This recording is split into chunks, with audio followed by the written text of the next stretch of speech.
Selamat berjumpa kembali saudara-saudari yang mengasihi Tuhan Yesus, yang dikasihi Tuhan Yesus. Puji Tuhan, kita diberikan hari yang baru hari ini. Saya akan berdoa sebelum melanjutkan dari 2 Petrus pasal yang pertama mulai ayat 16 sampai dengan yang ke-21. Bapa di surga, terima kasih untuk hari ini. Kau berikan hari yang baru. Ajar kami senantiasa mengucap syukur untuk hari yang Kau berikan. Penuhi kami, anak-anak-Mu, dengan Roh Kudus-Mu, agar kami hidup dengan bijaksana, menggunakan hari-hari ini sesuai dengan kehendak Tuhan. Ampuni dosa-dosa kami, Bapa. Berkati waktu kami, tak kala kami juga boleh membaca, merenungkan firman-Mu. Berikan berkat-Mu dari sorga. Amin. Saudara, saya akan melanjutkan dari 2 Petrus pasal yang pertama mulai dengan ayat yang ke-16. Di dalam ayat ke-16 firman Tuhan berbunyi demikian, sebab kami tidak mengikuti dongeng-dongeng isapan jempol manusia ketika kami memberitahukan kepadamu kuasa dan kedatangan Tuhan kita Yesus Kristus sebagai Raja. Tetapi kami adalah saksi mata dari kebesarannya. Saksi mata dari kebesaran Yesus. Kami menyaksikan bagaimana Ia menerima kehormatan dan kemuliaan dari Allah Bapa ketika datang kepada Yesus suara yang mulia, suara yang maha mulia yang mengatakan, "Inilah anak yang kukasihi, kepadanyalah aku berkenan." Suara itu kami dengar datang dari sorga ketika kami bersama-sama dengan Yesus di atas gunung yang kudus. Dengan demikian kami makin diteguhkan oleh firman yang telah disampaikan oleh para nabi. Alangkah baiknya kalau kamu memperhatikannya sama seperti memperhatikan pelita yang bercahaya di tempat yang gelap, sampai fajar menyingsing dan bintang timur terbit bersinar di dalam hatimu. Yang terutama harus kamu ketahui ialah bahwa nubuat-nubuat dalam kitab suci tidak boleh ditafsirkan menurut kehendak sendiri, sebab tidak pernah nubuat dihasilkan oleh kehendak manusia, tetapi oleh dorongan Roh Kudus orang-orang berbicara atas nama Allah. Saudaraku, berita Injil, segala sesuatu yang telah dicatat oleh Alkitab tentang Yesus Kristus bukanlah dongeng-dongeng isapan jempol manusia. Bukanlah cerita yang tidak berdasarkan fakta. Injil yang berisi cerita tentang Yesus adalah cerita yang didukung oleh fakta, saudara. Tetapi di zaman Petrus dulu, ada orang-orang juga yang sudah tidak percaya dan mengatakan jikalau Injil itu berisi dongeng-dongeng isapan jempol manusia. Dan di sini Petrus mau menegaskan, jikalau Petrus adalah salah satu saksi mata, saksi kehidupan yang saat itu bersama-sama dengan Yesus. Dia telah menyaksikan kebesaran Yesus selama hidupnya bersama Yesus. Berita Injil ini, saudara, memiliki kuasa untuk menyelamatkan setiap manusia yang percaya.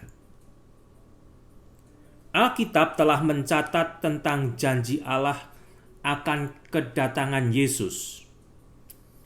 Sejak kapan, saudara? Sejak kapan Alkitab ini telah mencatat akan kedatangan Yesus? Sejak sebelum ada manusia ketiga. Atau dengan kata lain, sejak Adam dan Hawa belum memiliki anak. Berita Injil ini sudah dinubuatkan oleh Allah sendiri. Di dalam Kejadian 3 ayat 15 saudara boleh baca. Berita Injil ini sudah dinubuatkan oleh Allah sendiri sejak belum ada manusia ketiga. Jadi sudah dari awal. Yang baru digenapi kemudian 4.000 tahun berikutnya dengan kelahiran kedatangan Yesus ke dalam dunia. Dan di antara waktu itu juga, nubuatan demi nubuatan tentang Yesus, tentang kedatangan Yesus, tentang penderitaan Yesus, bahkan tentang penghakiman di akhir zaman, sudah dinubuatkan oleh para nabi-nabi. Sehingga kembali, ini bukan isapan jempol belaka, tetapi berisi fakta yang bagi Anda yang belum percaya, terbuka untuk diteliti, terbuka untuk dipelajari, saudara. Bahkan kembali Alkitab ini diterjemahkan dalam berbagai macam bahasa. Diterjemahkan ke dalam berbagai macam bahasa agar sebanyak mungkin manusia dapat mengerti, dapat meneliti, dapat mempelajari dengan harapan bertemu dengan kebenaran Allah. Inilah Injil dibukakan bagi seluruh dunia, bagi seluruh manusia. Bagaimana ada orang-orang mengatakan jika kisah atau berita tentang Yesus itu adalah dongeng-dongeng isapan jempol manusia belaka, sedangkan dunia sudah menyaksikan jikalau apa yang sudah dicatat oleh Alkitab, kitab suci tentang Yesus telah dipenuhi. Yesus telah memenuhi apa yang telah dinubuatkan tentang Yesus di dalam Perjanjian Lama. Dan ini pun belum selesai, saudara. Kalau saudara perhatikan, kalau saudara adalah murid Alkitab, Yesus akan masih menyelesaikan apa yang sudah dinubuatkan oleh Alkitab sampai pada kesudahannya. Berita palsu atau fake news itu telah ada sejak dulu, saudara. Sudah ada sejak dulu. Bukan hanya sekarang-sekarang ini saja, ya, yang banyak dengan berita-berita palsu, fake news, itu sudah ada sejak dulu. Dan tentang cerita, berita yang mengenai Yesus pun sudah disebarluaskan jikalau itu bukan sesuatu yang asli, yang nyata. Dikatakan itu hanya dongeng-dongeng. Berita palsu ini sudah mengalami keberhasilan. Berita palsu tentang Yesus ini sudah mengalami keberhasilan. Buktinya, saudara, buktinya banyak sekali manusia yang tidak percaya tentang nubuatan akan Yesus. Itu salah satu buktinya. Berita palsu ini yang sudah tersirkulasi sejak dulu mengalami keberhasilan. Banyak manusia tidak percaya akan Yesus yang sudah dinubuatkan 4.000 tahun sebelum kelahiran Yesus, sebelum ada manusia ketiga. Bukti lain tentang ketidakpercayaan manusia, tentang apa yang telah dicatat Alkitab tentang Yesus, adalah munculnya berbagai macam agama dan kepercayaan. Bahkan setelah Yesus lahir, mati, dibangkitkan, naik ke surga, ini semua disaksikan oleh publik. Ini semua disaksikan oleh publik. Tetapi kembali, berita-berita palsu itu juga terus tetap tersebar, mencoba menutupi kenyataan tentang Yesus ini, saudara. Sehingga dari situ pun setelah kelahiran, kematian, kebangkitan, dan kenaikan Yesus, berapa banyak agama atau kepercayaan yang bermunculan sejak itu. Itu masih membuktikan bahwa keberhasilan fake news ini masih tersirkulasi sampai saat ini juga. Berapa manusia yang tidak mau percaya, belum mau percaya tentang Yesus. Ini adalah salah satu keberhasilan dari fake news ini juga. Tetapi di sini kembali Petrus menegaskan, jikalau berita Injil ini bukanlah dongeng-dongeng isapan jempol manusia. Ini adalah sesuatu yang didukung oleh fakta. Itulah saudara salah satu panggilan saya dan saudara sebagai orang Kristen untuk tidak takut membuka Alkitab ini secara umum, agar orang bisa melihat, bisa membaca, bahkan bisa melakukan investigasi. Dengan harapan orang tersebut terbuka mata hatinya dan melihat kebenaran Allah. Dan di dalam Injil ini ada kuasa yang bisa menyelamatkan setiap manusia yang percaya, saudara. Itu saya dan saudara diberikan satu bagian untuk tidak takut memberitakan berita kebenaran yang didukung oleh fakta, yaitu Injil Yesus Kristus. Dan kalau kita baca di ayat ke-17, kami, saudara, yaitu ada Petrus, Yakobus, dan Yohanes yang waktu itu menyaksikan bagaimana Yesus menerima kehormatan dan kemuliaan dari Allah Bapa. Ketika datang kepada Yesus suatu suara dari Yang Maha Mulia yang mengatakan, inilah anak yang kukasihi, kepadanyalah aku berkenan. Saudara bisa baca di dalam Injil Markus pasal yang pertama. Sehingga kembali, apa yang sudah dicatat oleh Alkitab ini bukanlah isapan jempol manusia belaka, tetapi firman yang diisi oleh fakta-fakta yang sudah digenapi dan yang masih akan digenapi. Suara itu mereka dengar datang dari sorga. Ini pun bukan isapan jempol, saudara. Apa yang dikatakan oleh Petrus tentang suara yang datang dari sorga, yang mengatakan jikalau Yesus, inilah anak yang kukasihi, kepadanyalah aku berkenan, itu berdasarkan fakta yang terjadi. Dengan demikian, Petrus pun, saudara, dan mereka yang telah menyaksikan itu makin diteguhkan oleh firman. Mereka makin diteguhkan oleh firman. Bukan hanya nubuatan Yesus itu sudah dinubuatkan mulai 4.000 tahun sebelum Yesus datang, sebelum ada manusia ketiga. Bahkan Petrus pun bersama yang lain diberikan kesempatan untuk menjadi saksi mata akan peristiwa kedatangan Yesus, menggenapi nubuatan yang pertama. Yesus datang sebagai hamba untuk melayani, menjadi tebusan bagi dosa manusia. Yesus telah datang sebagai suffering servant, dan Yesus masih akan datang kembali sebagai Raja. Itu nanti masih akan digenapi. Tetapi yang sudah digenapi dan didukung oleh fakta adalah Yesus sendiri sudah menggenapi kedatangannya sebagai suffering servant, sebagai hamba yang telah mati bagi dosa manusia.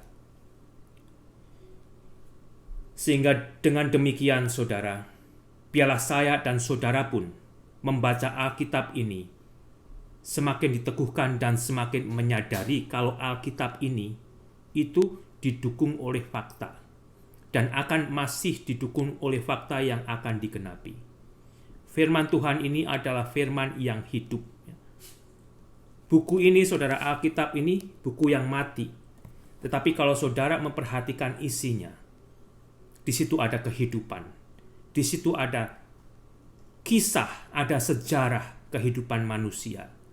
Dari awal bahkan sampai akhirnya sudah dicatat di sini. Sebagian sudah digenapi, sebagian sedang digenapi, dan sebagian lagi akan digenapi, saudara. Sehingga alangkah baiknya dikatakan di sini kalau kamu memperhatikannya, kalau saya dan saudara itu memperhatikan isi kitab suci ini. Sama seperti memperhatikan pelita yang bercahaya. Inilah pelita kehidupan. Saudara mau tahu gelapnya dunia ini? Bacalah Alkitab. Pelajarilah kitab suci. Saudara akan bertemu jikalau dunia ini dikuasai oleh dosa. Ya. Kiri, kanan, belakang, depan Anda banyak praktek-praktek yang diselubungi oleh dosa.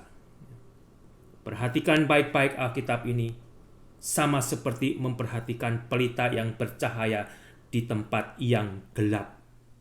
Kita berada di tempat yang gelap, saudara, sampai fajar menyingsing dan bintang timur terbit bersinar di dalam hatimu dan menyinari hatimu, dan kamu bertemu dengan terang Allah di dalam Kristus, yang di dalam kuasa Injil dapat menyelamatkan setiap orang yang percaya. Ayat 20, yang terutama harus kamu ketahui, yang terutama harus saya dan saudara ketahui, ialah bahwa nubuat-nubuat dalam kitab suci ini tidak boleh ditafsirkan menurut kehendak sendiri. Ya. Nubuat-nubuat kitab suci itu tidak boleh saya dan saudara tafsirkan menurut kehendak sendiri. Ayat-ayat Alkitab terkadang mempunyai 1, 2, atau bahkan banyak aplikasi. Tetapi hanya ada satu tafsiran yang benar, yaitu sesuai dari apa yang sudah dituliskan. Sesuai dengan maksud penulisan itu sendiri. Itu yang harus sangat berhati-hati, ya.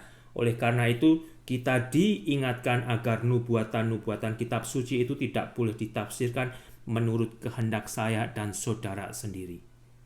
Oleh karena itu, pelajarilah saudara, ketahuilah, kenalilah kitab suci Anda. Sehingga dari situ saudara akan belajar tentang menyeluruh. Tidak asal comot, tidak asal cuplik, tidak asal ngomong. Sehingga kalau saudara mendengar ada pendeta atau hamba Tuhan atau entah nabi, oh saya mendapat nubuatan dari Tuhan ini untuk kamu. Saudara akan tahu jikalau nubuatan itu asli atau palsu. Ya. Karena di zaman-zaman akhir ini akan banyak guru-guru palsu, nabi-nabi palsu yang mengatasnamakan Tuhan. Saya mendapat suara dari Tuhan untuk kamu. 2 minggu lagi kamu akan jadi bos. 1 bulan lagi kamu akan dapat uang yang banyak entah dari mana. Secara psikologi Anda bisa dipermainkan dengan hal-hal yang demikian. Tetapi kalau Anda matang di dalam kitab suci, mengerti Alkitab, Anda tidak akan mudah dipermainkan oleh guru-guru nabi-nabi palsu yang demikian itu, yang terus akan bertambah banyak. Dan mereka tahu ada pasarannya, saudara. Banyak orang Kristen juga sebetulnya yang depresi. Ya. Yang dicari adalah nubuatan-nubuatan. Kalau nubuatan itu asli dari Allah, puji Tuhan. Tetapi kalau Anda mau mencari nubuatan yang asli dari Allah, yang paling aman tempatnya adalah Alkitab sendiri. Ya. Sebab tidak pernah, 21, nubuat dihasilkan oleh kehendak manusia, tetapi oleh dorongan Roh Kudus. Orang-orang berbicara atas nama Allah. Asal kadang saudara kalau melihat TV atau YouTube, kan orang asal ngomong aja. Allah berbicara kepada saya untuk disampaikan kepada kamu. Wah, siapa saudara yang tidak besar hatinya jikalau kamu akan mendapatkan ini, menjadi itu, hal-hal yang positif, ya. Kalau ada nabi atau hamba Tuhan yang berkata, saya mendapat suara dari Allah untuk dikatakan kepada jemaatmu. Dalam jemaat ini akan ada 5 orang yang menderita. Yang dulunya kaya akan dijadikan miskin bagi kemuliaan Allah. Minggu depan bisa nggak balik lagi ke gereja, saudara? Betul tidak? Ya. Kalau ada hamba Tuhan yang berkata, oh kamu, saya menerima suara dari Allah. 5 di antara kamu nanti akan mendapat uang 100 juta. Tunggu aja 1 bulan. Pasti kembali, saudara. Hati-hati dengan permainan Alkitab. Hati-hati dengan mencatut nama nubuatan itu dari Allah. Nubuat yang dihasilkan oleh nabi-nabi yang sudah menubuatkan tentang kedatangan Yesus, itu adalah nabi-nabi yang dipakai oleh Allah dengan dorongan, dengan gerakan Roh Kudus. Kenalilah kitab suci, bukalah kitab suci, bahkan bukakan kitab suci ini bagi keluarga Anda, bagi saudara Anda, bagi teman Anda, bagi siapapun, sehingga mereka boleh melihat terang di dalam dunia yang penuh dengan kegelapan. Dan di dalam Injil ini, saudara, ada kuasa yang bisa menyelamatkan setiap orang yang percaya. Dunia ini diisi oleh manusia yang begitu banyak yang menganggap cerita tentang Yesus itu adalah dongeng-dongeng isapan jempol manusia. Sehingga Anda yang sudah percaya dan Anda yang sudah tahu akan fakta daripada isi Alkitab ini, jadikanlah diri Anda berkat, agar orang lain juga boleh melihat dan menerima keselamatan dari Allah. Amin.